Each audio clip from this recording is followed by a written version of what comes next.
Shalom, Kohalo Yahweh, Bashim Yahushai, Bahashim Rakar Kodash. Double honors to the elder apostles and elder bishops of GMS, including the elders that came before them that taught us His truth. Shalom and salutations to all the brothers out pushing the word in truth and in sincerity, the hopeful elect tabernacle of David. I'm the brother Yahshua. I'm back with the WW3 Daily update. Shalom and salutations to you. All right, so we can keep it short. Today is Tuesday. We're gonna do the old standby. We're going to read Matthew 24 and 6. We're going to get a couple of different versions, and then we're going to watch Dina. She's going to give you the update. All right, so this is King James, and you shall hear of wars and rumors of wars. See that you be not troubled, for all these things must come to pass, but the end is not yet. So we have rumors of wars here in NLT. You will hear of wars and threats of wars, but don't panic.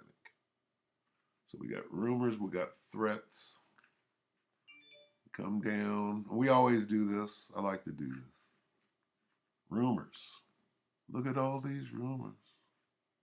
Threats. Battles.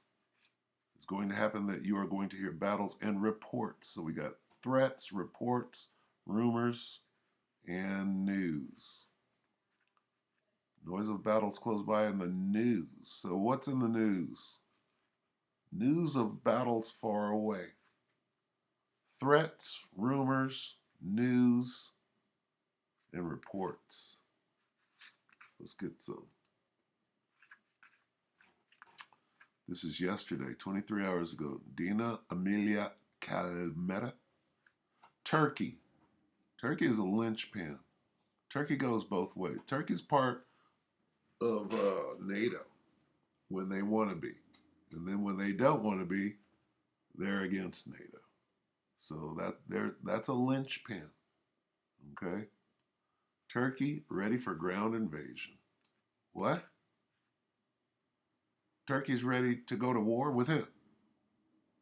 Ground invasion. Or is Turkey wants to go heads up with Greece, right?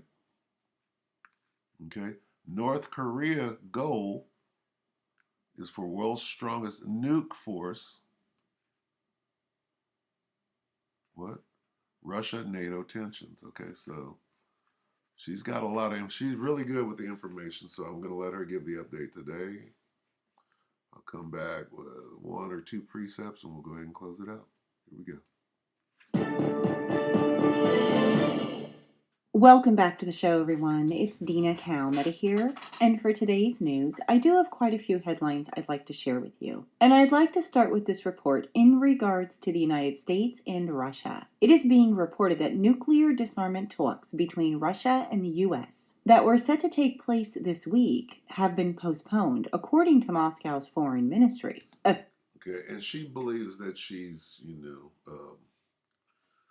dealing with scriptures and whatnot. And she's not, but she's doing a great job of collecting this information. We deal with the update, the World War III Daily update is being filtered through the scriptures. So we already know what's going to happen. So when this comes up, Russia unilaterally postpones nuclear arms meeting with U.S. Yeah, because those nukes are going to be used, right? According to the scripture. We already know this, so we're just watching. We're using this as a clock, if you will, as the doomsday clock. How close are we to these nukes detonating? You understand? Because they will detonate. The question is how soon. It's not a question of will they or will they not. They absolutely will. So, of course, they're going to postpone it. Ain't no arms meeting. Not at this point. Because with every day that passes, you can clearly see that things are moving faster and faster to what? To doomsday. All right? We're the doomsday clock. All right? So continue.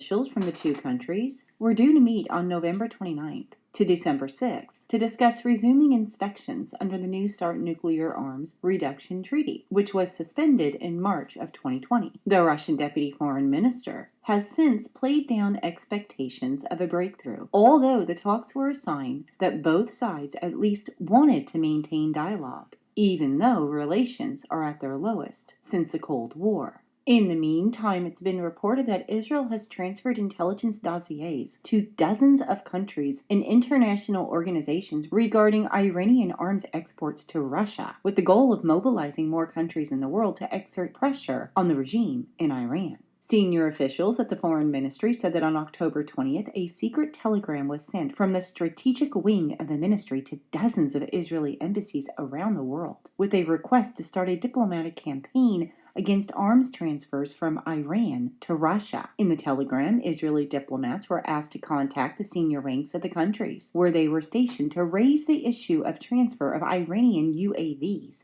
to Russia and the fear of transfer of ballistic missiles from and to try to obtain more information on the subject. A short time later, the foreign ministry sent those embassies an intelligence dossier that included information on the arms transfers that Iran had made so far, including the dates on which the arms were transferred, the amounts that Russia paid to the Iranians, and the equipment that was transferred. In the weeks since then, Israeli diplomats have conveyed these messages to relevant government ministries in dozens of countries while providing them with said intelligence. So this is definitely a very interesting piece here, which I am sure Russia does not appreciate. Although Israel is directing this at Iran, Russia may not see it that way, so definitely very interesting there. Now, with that on the table, the EU has accused the US of profiteering from the Ukrainian war by selling guns and gas at ramped up prices. Several high-ranking officials within the bloc accused Joe Biden of capitalizing on the brutal Russian invasion by marking up the cost to import the vital products. One senior official told Political that they believe that America was standing to gain the most from the continuation of the fighting. The fact is that if you look at it, the country that is most profiteering from this war is the US, because they are selling more gas and at higher prices, and because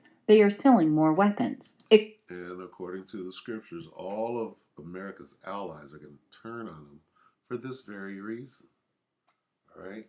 They're coming to know and understand what game you're running. All right? It's so that you can possibly stay in as the one and only superpower, which really you haven't been. But it's all coming to an end. Your allies are going to turn on you.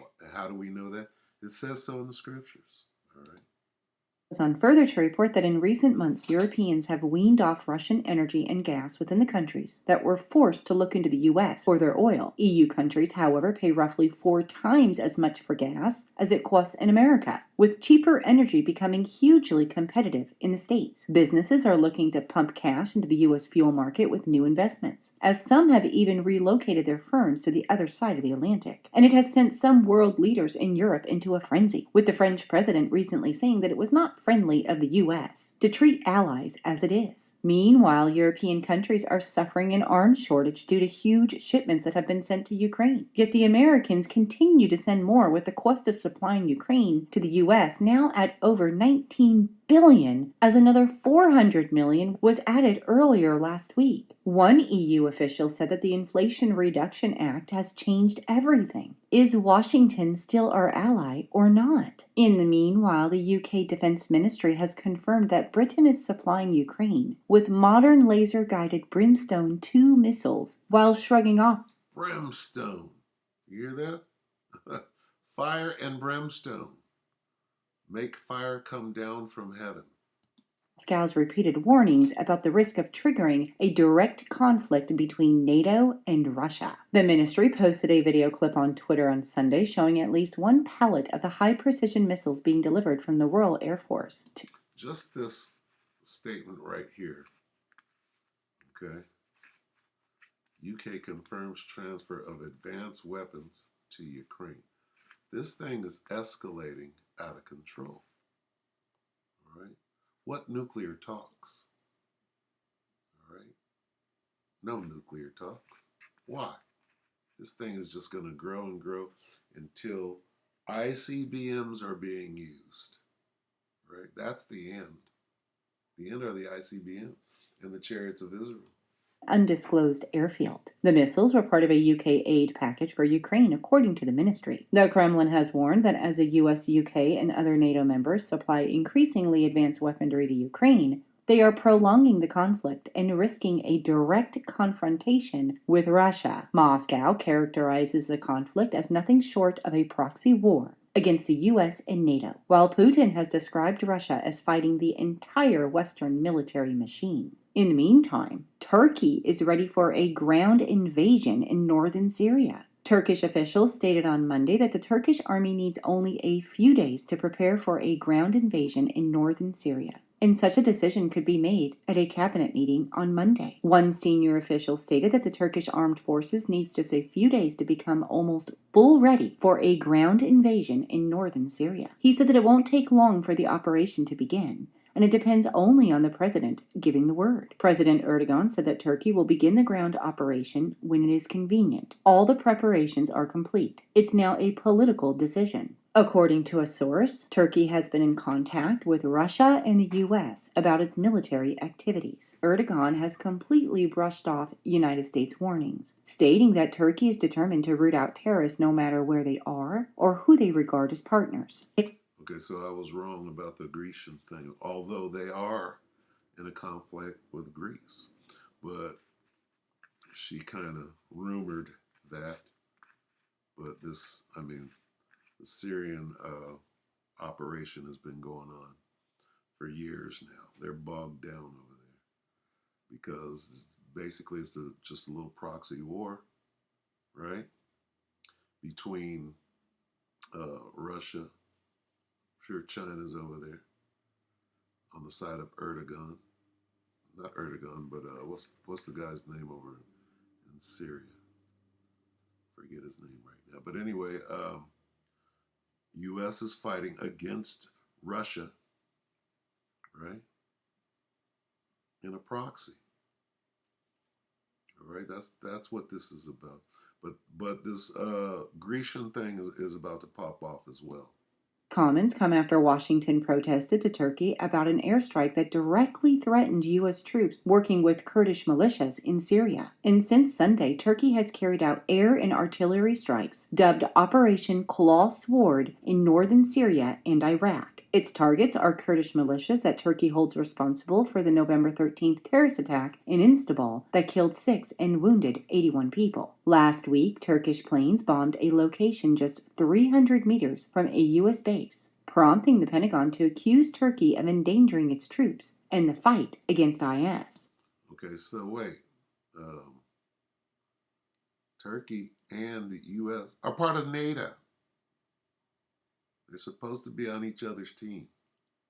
What's going on there? Okay. Assad.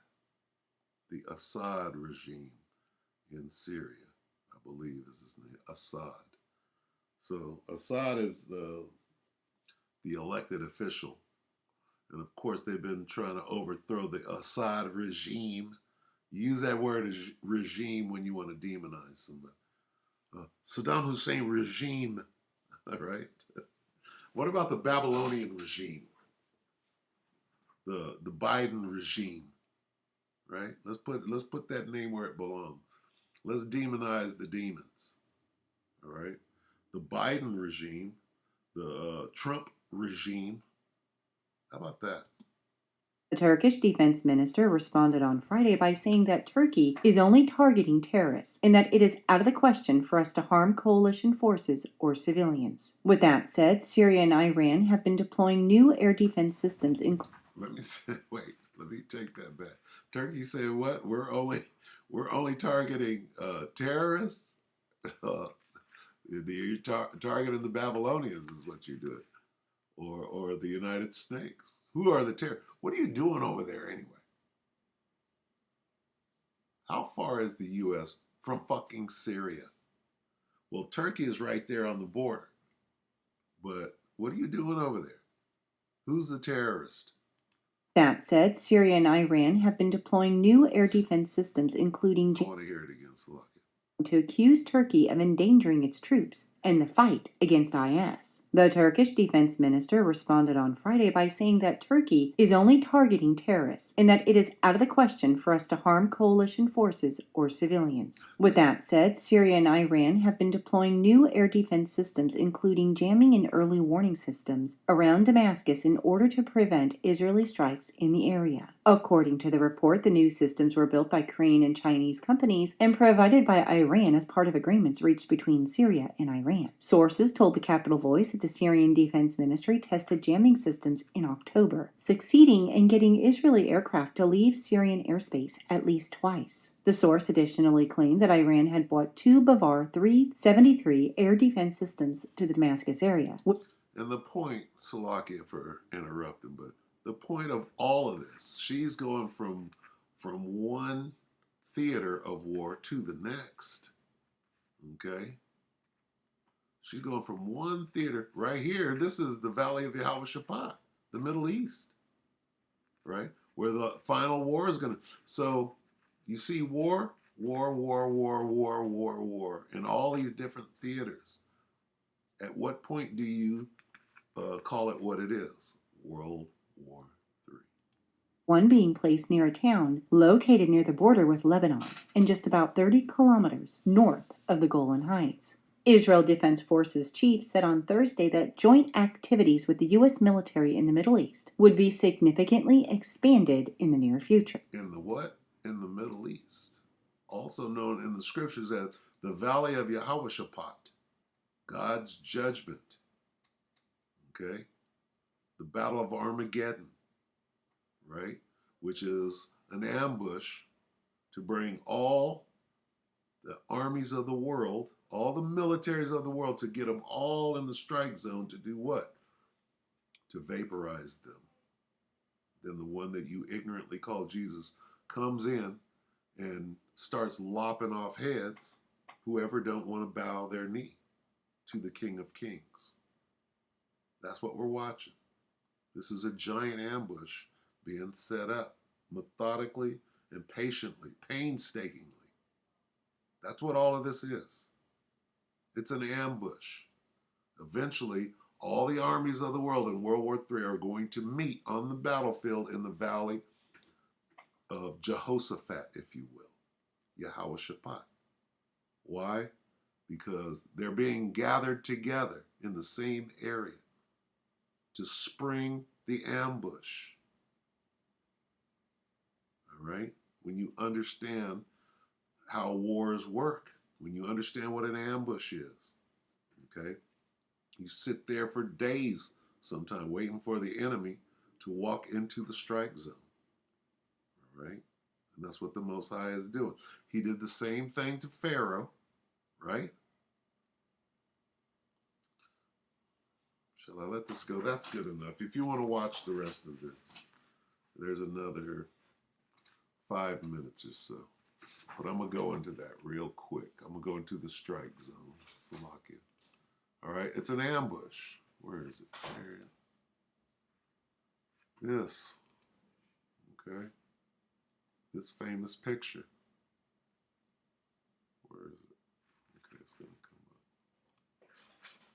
up. All right? Let's examine this picture. All right? There you have a chariot, which was there. Okay, that chariot was there. What the hell is this? How do I get rid of it? Anyway.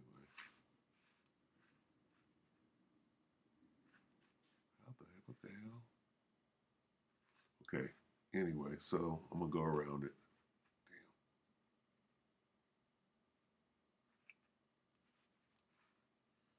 Let's see if I can get, okay. What's that chariot doing there? Well, the chariot is what? Okay, who's in that chariot? Yahushua is the one you call Jesus was in that chariot. The pillar of fire by day and pillar of cloud by day and the pillar of fire by night was there at the Red Sea in the Sinai desert with Moses. Okay? So what you have here is an ambush Pharaoh was fighting against who? He was fighting against the Most High. So the Most High dispatched his top general, right? The warlord of all warlords, Yahushua, in his war chariot. And Pharaoh, his heart was hardened. His heart, meaning his mind. He was under extreme mind control. And the Most High made him fight against this chariot that was protecting the Israelites. So what did he do? He launched an ambush. He said, Moses, you're going to walk through the strike zone. You're going to take the children of Israel through the strike zone.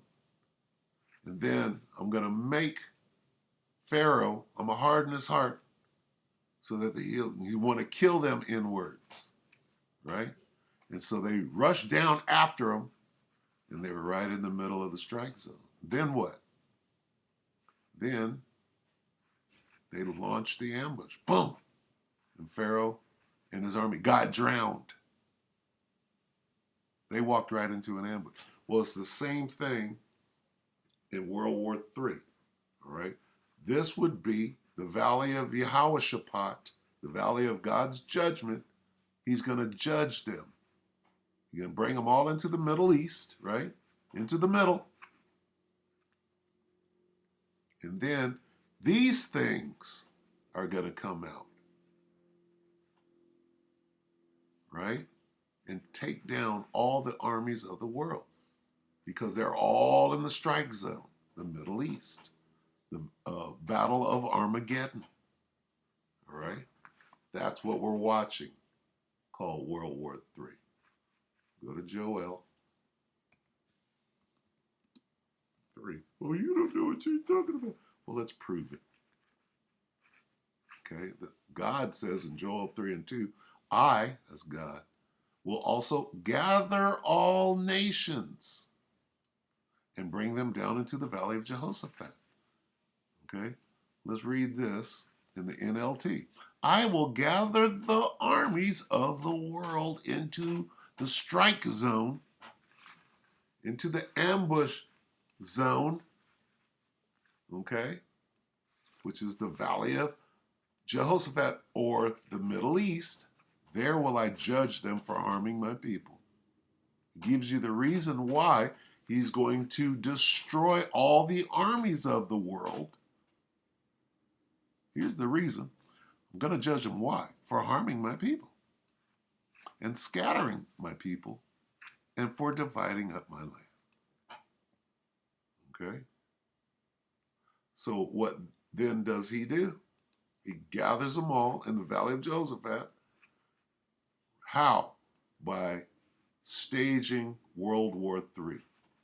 Proclaim ye this among the Gentiles. Prepare war. Wake up the mighty men. Let all the men of war draw near. Let them come up. Isn't that what's going on right here? What does it say? IDF chief says joint activities with U.S. in the Middle East to be significantly expanded. Joint activities? You mean World War III. We're watching it. Okay? It says what is going to happen right here.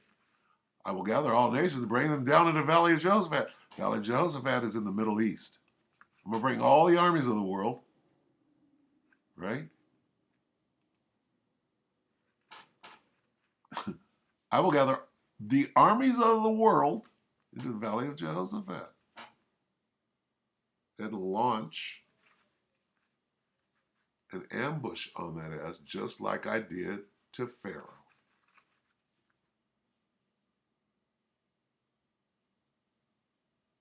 Once all the armies of the world are in the strike zone, these things are going to come out. All right? Thither cause thy mighty ones to come down, O Lord. All right? Where is it? Thither. Right here. Joel 3 and 11. Assemble and come, all ye nations, and gather together all around. is this? New King James, Salakia.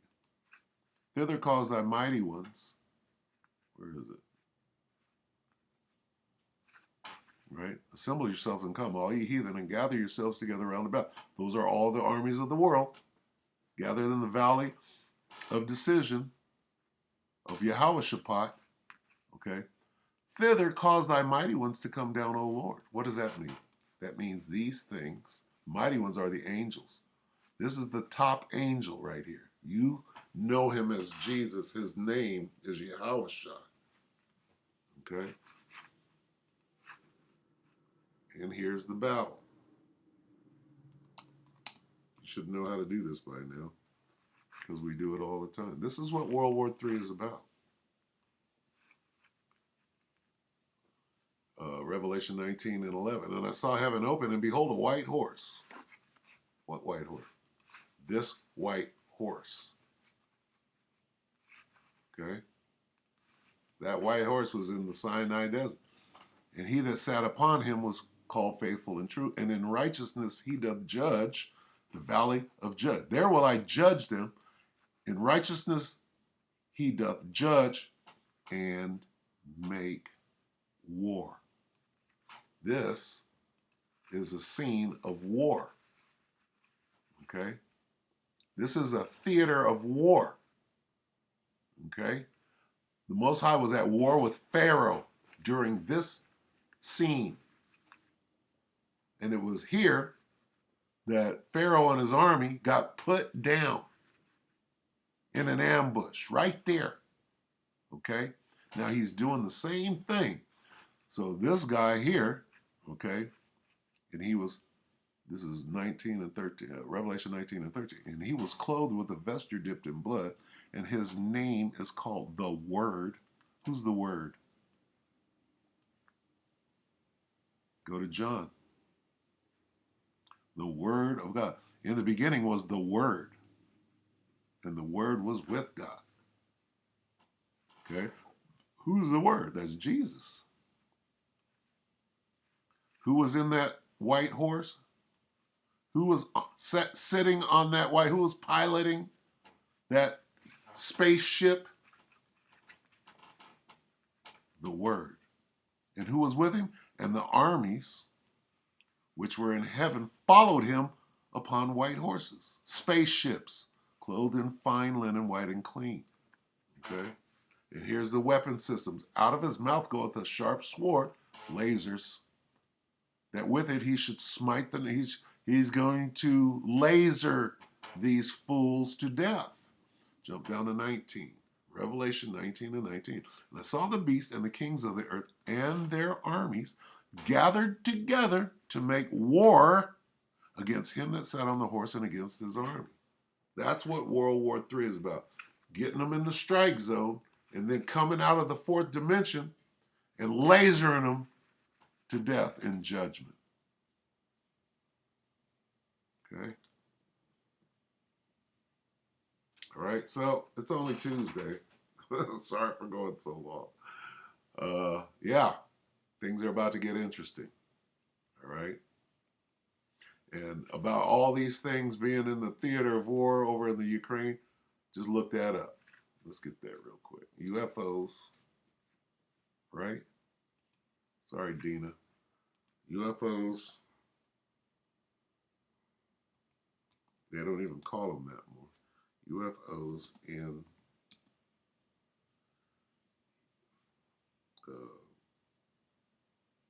Ukraine, Ukraine, war. What's that? What comes up? A month ago. You have Russia. What is that? Divine, some kind of lightning shooting from the sky. Ukrainians tell stories of divine intervention from what? Doesn't say.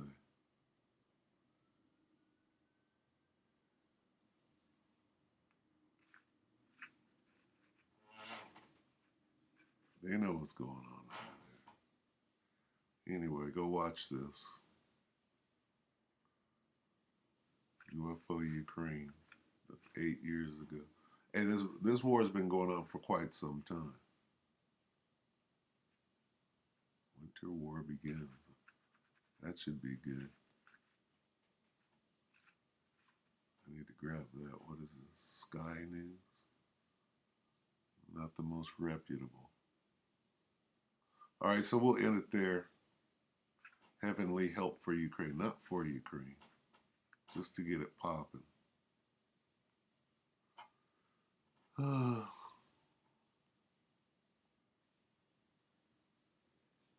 want to save this, so I'm going to grab it real quick. Bear with me. If you're thinking about buying... Slovakia.